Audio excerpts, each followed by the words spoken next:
Hello, welcome back to Yathra's kitchen. എന്തൊക്കെയുണ്ട് വിശേഷങ്ങൾ? നമുക്കിന്ന് വളരെ ടേസ്റ്റി ആയിട്ട് ഹെൽത്തി ആയിട്ട് ഒരു സിമ്പിൾ റെസിപ്പി ഒന്ന് ട്രൈ ചെയ്ത് നോക്കിയാലോ? നമ്മുടെ ഇറച്ചിക്കറി മാറി നിൽക്കും ഇതുപോലൊരു വിഭവം ഉണ്ടാക്കിയിട്ടുണ്ടെങ്കിൽ കേട്ടോ. എന്നാൽ പിന്നെ നമുക്ക് വീഡിയോയിലേക്ക് പോയാലോ? നമ്മളിവിടെ എടുത്തിരിക്കുന്നുണ്ടല്ലോ ഒരു കപ്പളങ്ങയാണ്.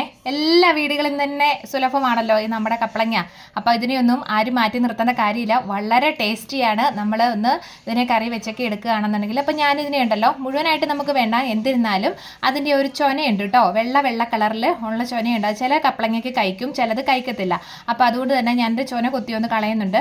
ഈ കപ്പളങ്ങയുടെ ചൊനയുണ്ടല്ലോ, നമ്മൾ ഇനിയിപ്പോൾ മഞ്ഞുകാലമൊക്കെ വരുമ്പോഴത്തേക്കും നമ്മുടെ കൈയൊക്കെ വരണ്ട് കീറുന്നതിനൊക്കെ നല്ലതാട്ടോ ഒന്ന് തൂത്ത് കൊടുക്കുകയാണെന്നുണ്ടെങ്കിൽ. എന്നാൽ പിന്നെ നമുക്കുണ്ടല്ലോ കപ്പളങ്ങയൊക്കെ ഒന്ന് ചെത്തി അതിൻ്റെ പകുതി ഭാഗം മാത്രം ഒന്ന് എടുത്തിട്ടുണ്ട്. അതിന് ഇതുപോലെ ഒന്ന് അരിഞ്ഞും കൂടി എടുത്തിട്ടുണ്ട് കേട്ടോ. അപ്പോൾ ഇതുപോലെ അല്ലാതെ ഏത് രീതിയിൽ വേണമെങ്കിലും നിങ്ങൾക്ക് അരിഞ്ഞെടുക്കാവുന്ന കാര്യമുള്ളൂ. എന്നാൽ പിന്നെ നമുക്ക് ഒരു ചട്ടി അടുപ്പത്തോട്ടൊക്കെ വെച്ച് എടുത്തിട്ടുണ്ട്. ചട്ടി ഒന്ന് നല്ല ചൂടായിയൊക്കെ വന്നപ്പോഴത്തേക്കും നല്ല വെളിച്ചെണ്ണയൊക്കെ കുറച്ചൊന്ന് ഒഴിച്ചു കൊടുക്കുന്നുണ്ട്. പിന്നെ ആ എണ്ണയൊന്ന് ചൂടായി വന്നതിന് ശേഷം നമ്മൾ കുറച്ച് കടുകും കൂടി ഇട്ട് കൊടുക്കുന്നുണ്ട് കേട്ടോ. ഇനി നമ്മൾ കറിവേപ്പില, ഇഞ്ചി, വെളുത്തുള്ളി, പച്ചമുളക്, പിന്നെ കൊച്ചുള്ളി, ഇത്രയും കാര്യങ്ങളാണ് നമ്മളിവിടെ എടുത്തിരിക്കുന്നത്. കൊച്ചുള്ളി ഒരു 5-8 മാത്രമേ എടുത്തിട്ടുള്ളൂ കേട്ടോ. അപ്പോൾ ഇതെല്ലാം കൂടി ഇട്ട് നമ്മുടെ എണ്ണയ്ക്കകത്തോട്ട് ഇട്ട് കൊടുക്കുന്നുണ്ട്. എന്നിട്ട് ചെറുതായിട്ടൊന്നുകൂടി ഒന്ന് ഇളക്കിയും കൂടെ കൊടുക്കാം കേട്ടോ. എന്നാലും നമുക്കിനി ഇതിലേക്ക് കുറച്ച് സാധനം കൂടി ഉണ്ട്. അതായത് നമ്മുടെ സവോളയും കൂടെ നമ്മളിവിടെ ചേർത്ത് കൊടുക്കുന്നുണ്ട്. ഒരു സവോള, അത് ഓപ്ഷനിലാണ്, വേണമെങ്കിൽ ചേർത്ത് കൊടുത്താൽ മതി. ഒന്നെങ്കിൽ കൊച്ചുള്ളി മാത്രം ഉപയോഗിക്കാം, അതല്ലെന്നുണ്ടെങ്കിൽ സവോള വേണമെങ്കിൽ മാത്രമായിട്ട് വേണമെങ്കിൽ ഉപയോഗിക്കാം. പക്ഷേ കൊച്ചുള്ളി ചേർത്ത് കൊടുക്കുമ്പം അതിനൊരു രുചി വേറെയല്ലേ, അതെല്ലാവർക്കും അറിയാവുന്നതായിരിക്കുമല്ലോ. അപ്പോൾ അതുകൊണ്ടാണ് ഞാൻ ഈ ശകലം കൊച്ചുള്ളിയും കൂടെ ചേർത്തായിട്ടും കൂടി കൊടുത്തേച്ചത് കേട്ടോ. അപ്പോൾ ഇനി ആ ഉള്ളി ഇതെല്ലാം കൂടെ ഒന്ന് വഴന്നു വരുന്നതിനായിട്ട് ഒരു നുള്ള് ഉപ്പും കൂടെ ചേർത്ത് കൊടുക്കുന്നുണ്ട്. അപ്പോൾ ഉപ്പും കൂടെ ചേർത്ത് കൊടുത്തിട്ട് നമ്മൾ ലോ ഫ്ലെയിമിൽ വേണം ചെയ്യാനായിട്ട്. എന്നിട്ട് നല്ല രീതിയിലൊന്ന് ഇളക്കി കൊടുത്തുകൊണ്ടിരുന്നോളുക. ഒരുപാട് അങ്ങ് മൂപ്പിക്കേണ്ട കാര്യമില്ല, എന്നാലും ചെറുതായിട്ടൊന്ന് വാടി വരണം. അന്നേരം നമ്മൾ ഒരു 1/4 ടീസ്പൂൺ മഞ്ഞൾപ്പൊടി ഇട്ട് കൊടുക്കുന്നുണ്ട്. 1/2 ടീസ്പൂൺ മുളക് പൊടിയും ഒരു 1/4 ടീസ്പൂൺ മല്ലിപ്പൊടിയും കൂടെ നമ്മൾ ഇട്ട് കൊടുക്കുന്നുണ്ട്. ബാക്കി മീറ്റ് മസാലയാണ് നമ്മളിവിടെ ചേർത്ത് കൊടുത്തിരിക്കുന്നത്. അതല്ലാന്നുണ്ടെങ്കിൽ നമ്മുടെ ഗരം മസാല ഉണ്ടല്ലോ അത് ചേർത്ത് കൊടുക്കുക, അതല്ലെങ്കിൽ ചിക്കൻ മസാല വേണമെങ്കിൽ നമുക്ക് ചേർത്ത് കൊടുക്കാവുന്ന കാര്യമാണ് കേട്ടോ. പക്ഷേ മീറ്റ് മസാല ഇട്ട് കൊടുക്കുമ്പോൾ ആ രുചിയൊന്ന് വേറെ തന്നെയാണ് കേട്ടോ.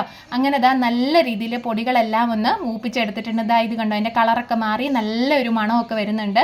ആ സമയത്ത് നമ്മൾ കുറച്ച് വെള്ളം ഒഴിച്ചു കൊടുക്കുന്നുണ്ട്, നമ്മുടെ കറിക്ക് ചാറിന് ആവശ്യമായിട്ടുള്ള. എന്ന് വെച്ചിട്ടുണ്ടെങ്കിൽ വലിച്ചു നീട്ടേണ്ട കാര്യമൊന്നുമില്ല, ഇത്തിരി കുറുകി ഇരിക്കുന്നതായിരിക്കും നല്ലത്. അപ്പോൾ വെള്ളം ഒന്ന് ഒഴിച്ചു കൊടുത്തിട്ട് അപ്പം തന്നെ നമ്മൾ അരിഞ്ഞു വെച്ചിരിക്കുന്ന കപ്പളങ്ങ ഇട്ട് കൊടുക്കരുത്. കാരണം ആ വെള്ളം ഒന്ന് നല്ല രീതിയിലൊന്ന് തിളച്ച് വന്നോട്ടെ. അതിനായിട്ട് നമുക്കൊന്ന് അടച്ചു വെക്കാവുന്നതാണ് കേട്ടോ.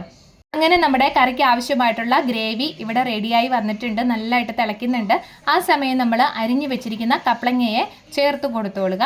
കപ്പളങ്ങ ഇട്ട് കൊടുത്തതിന് ശേഷം അതിനാവശ്യത്തിനുള്ള ഉപ്പും കൂടെ ചേർത്ത് കൊടുത്തോളുക. ആദ്യം നമ്മൾ ഒരു നുള്ള് ഉപ്പിട്ട് കൊടുത്തിട്ടുണ്ടായിരുന്നു, അതിനനുസരിച്ച് വേണം പിന്നെ രണ്ടാമതൊക്കെ ഉപ്പിട്ട് ചേർത്ത് കൊടുക്കുമ്പോൾ. പിന്നെ വേണമെന്നുണ്ടെങ്കിൽ നമുക്ക് ലാസ്റ്റ് ഇട്ട് കൊടുക്കാവുന്നതാണല്ലോ, അതുകൊണ്ട് കേട്ടോ. അപ്പോൾ ഇനി നമുക്കൊരു കാര്യം ചെയ്യാം, കറി നന്നായിട്ടൊന്ന് തിളച്ച് വരട്ടെ കേട്ടോ. അങ്ങനെ നമ്മുടെ കറി ഒന്ന് മീഡിയം ഫ്ലെയിമിലായിരുന്നു ഇട്ടിരുന്നത്, നന്നായിട്ടൊന്ന് തിളച്ച് വന്നിട്ടുണ്ട്.